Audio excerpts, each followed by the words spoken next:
Assalamualaikum warahmatullahi wabarakatuh. Selamat pagi anak-anakku, anak-anak yang soleh dan solehah. Bagaimana kabarnya? Semoga semuanya tetap sehat dan semangat. Oke, baik anak-anak. Di sini Bu Aisyah akan mengajarkan kalian mengenai apa? Bab kita yang selanjutnya.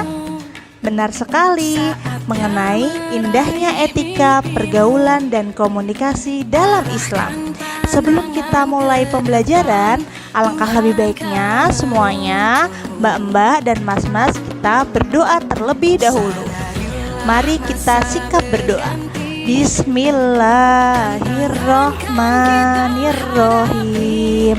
Raditu billahi robba wa bil islami dina wa bi muhammadin nabiyya wa rasulah. Rabbi zidni ilma warzuqni fahma. Amin. Baik, semoga dengan kita berdoa Allah akan mempermudah urusan-urusan kita. Baik anak-anak, sekarang Bu Aisyah akan menjelaskan mengenai sikap, etika, dan komunikasi dalam Islam. Bagaimana sih indahnya etika pergaulan dan komunikasi dalam Islam? Apa aja yang kita pelajari di dalamnya? Yang pertama, tentang tafakur. Apa itu tafakur? Merenungkan atau mengingat apa yang menjadi hal-hal yang terbaik dan kurang baik dalam diri kita. Contohnya, dengan mengamati keindahan panorama alam, kemegahan gunung yang gagah, atau pencapaian manusia dalam membangun gedung pencakar langit melalui kecerdasan otaknya. Dengan semua itu, kita bertafakur, dan kalimat yang terbaik dari tafakur adalah Subhanallah. Baik, Selanjutnya kita akan mempelajari tentang apa aja sih pembahasan materi pada bab ini. Ada beberapa hal nanti yang akan kita jelajahi satu persatu. Yang pertama, etika pergaulan dalam kehidupan sehari-hari. Bagaimana murid-murid semuanya dalam pergaulan sehari-hari, bagaimana etikanya. Yang kedua, etika komunikasi di media sosial. Baik, sekarang kan sudah banyak sekali ya media sosial, ada WA, Instagram, dan lain sebagainya. Nah, di sana juga ada etika komunikasinya. Selanjutnya, hikmah pergaulan dan komunikasi yang Islami. Baik, kita lanjutkan lagi pada pembahasan selanjutnya mengenai tolabul ilmi. Apa aja etika-etika dalam pergaulan ajaran Islam? Yang pertama, bergaul adalah aturan tingkah laku, etika sopan santun yang berasal dari ajaran Islam untuk berinteraksi dan bersosialisasi kepada sesama manusia sehingga terjadi hubungan tingkah laku yang baik antar individu dan lainnya. Selanjutnya, kita akan membahas mengenai bagaimana sih etika pergaulan dengan orang yang lebih tua. Berbuat baik dengan selalu membantu orang yang lebih tua, bertutur kata yang baik, berperilaku yang baik, menghormati orang tua, merawat mereka, dan lain sebagainya. Salah satu contohnya, mengucapkan salam apabila bertemu dengan mereka. Menjaga perasaannya, jangan sampai orang yang lebih tua dari kita sakit hati. Oke, selanjutnya etika pergaulan dengan teman sebaya. Nah, ini seringkali ya anak-anak mengalami kesulitan atau buat Bu Aisyah semakin melihat etika pergaulan dengan teman sebaya yang seringkali terjadi konflik. Di sini, sebagai makhluk sosial, tentunya kalian melakukan interaksi dengan teman hampir setiap hari, baik di lingkungan rumah maupun di sekolah. Sesungguhnya perbuatan yang baik itu akan kembali pada diri kita. Sebaiknya perbuatan yang buruk pun juga akan kembali pada kita. Dengan teman sebaya, kita harus mempunyai etika yang bagus, yang baik. Tidak boleh ada salah satunya bullying. Oke, selanjutnya mengenai etika dengan orang yang lebih muda. Bagaimana sih caranya kita beretika terhadap orang-orang yang lebih muda? Islam menganjurkan agar bersikap sopan santun terhadap sesama, termasuk kepada yang lebih muda. Seseorang tidak boleh bersikap sombong atau congkak pada yang lebih muda. Justru sebaliknya, bantulah mereka dengan penuh kasih sayang dan cinta. Salah satunya memberikan keteladanan pada mereka, berkata yang baik, yang sopan, tidak kasar, dan tidak melakukan perundungan. Baik, kita selanjutnya akan membahas tentang pergaulan dengan lawan jenis. Nah lo, gimana anak-anak sekalian?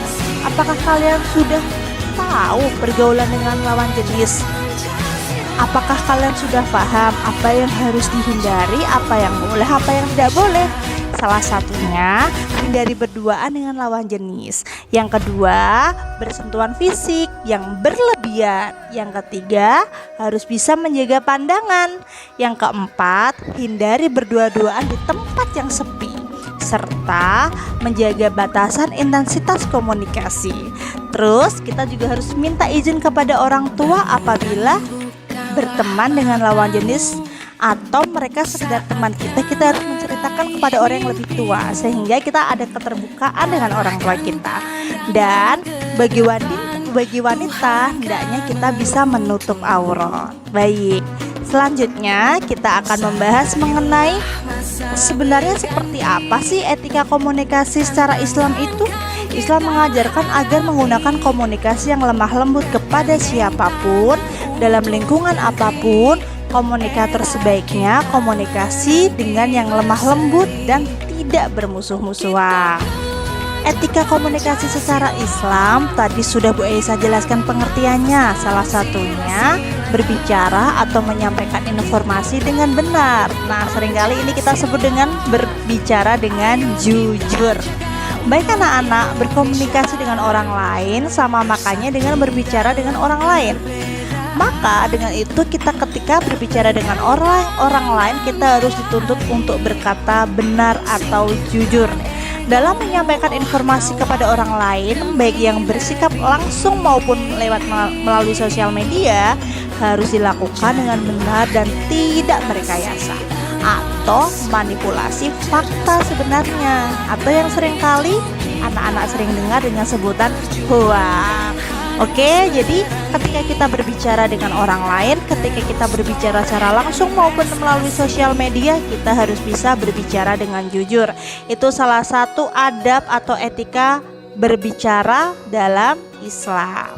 Oke, selanjutnya yaitu mengenai etika pergaulan dengan, selain dengan tadi dengan kitab itu adalah bagaimana cara kita merespon kata-kata yang baik. Yang pertama, bersedia mendengarkan. Yang kedua, harus memiliki kemampuan untuk mendengarkan. Yang ketiga, memberikan kesempatan orang lain untuk mendengar. Yang keempat, bersikap antusias dengan lawan bicara. Yang kelima, tampilkan wajah yang bersahabat. Yang keenam, jadikan diri kita aman dan nyaman bagi orang lain. Serta yang ketujuh, pilih dan rasakan setiap kata yang kita ucapkan dengan hati-hati. Yang kedelapan, bicara yang penting dan bermanfaat. Oke, selanjutnya kita harus bisa bertanggung jawab. Bertanggung jawab terhadap apa, Bu? Para generasi muslim melalui sosial media harus bisa bertanggung jawab terhadap apapun yang dilakukan. Salah satunya adalah komunikasinya. Dengan komunikasi kita harus bisa bertanggung jawab terhadap komunikasi yang sudah kita lakukan. Dan dengan itu salah satunya jujur dan tidak merekayasa apa yang sudah kita perbicarakan. Baik, anak-anak sekalian, pembahasan selanjutnya yaitu hikmahnya. Hikmahnya apa sih setelah kita menerapkan etika pergaulan dan komunikasi Islam? Yang paling utama jelas saja, hikmahnya adalah kita sudah melakukan apa yang diperintahkan oleh Allah, sehingga insya Allah kita akan mendapatkan pahala dari Allah. Etika komunikasi dalam Islam merupakan sebuah konsep etika yang bisa menjadi pedoman dalam berkomunikasi sehari-hari. Oke, hal ini dibuat untuk bisa membantu atau mengkomunikasikan dalam berinteraksi dengan penuh hikmah dan diharapkan bisa menjadi salah satu kunci efektif yang memuaskan pihak-pihak yang berkomunikasi. Jadi hikmahnya anak-anak, selain kita mendapatkan sebuah ilmu, mendapatkan sebuah kebaikan, yang paling utama adalah kita mendapatkan pahala dari Allah karena kita sudah melakukan apa yang Allah perintahkan dan kita menjauhi apa yang sudah Allah larang. Oke, selanjutnya adalah tentang bab apa lagi Bu? Tentang bab ikhtiar.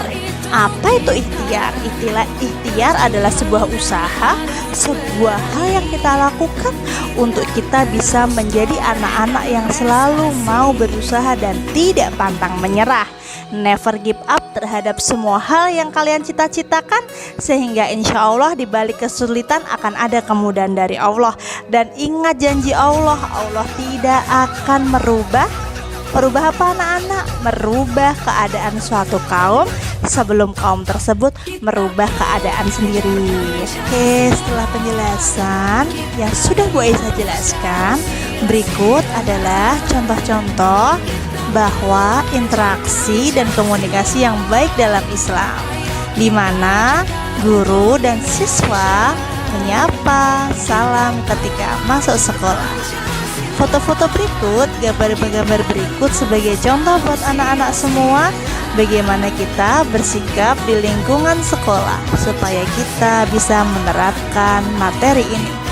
Oke, sampai di sini penjelasan dari Bu Aisyah. Ada yang nanti mungkin mau ditanyakan oleh anak-anak, bisa kita tanyakan dalam sebuah pertemuan lagi. Dan kita ucapkan wassalamualaikum warahmatullahi wabarakatuh. Kita ketemu di pembelajaran selanjutnya. Terima kasih.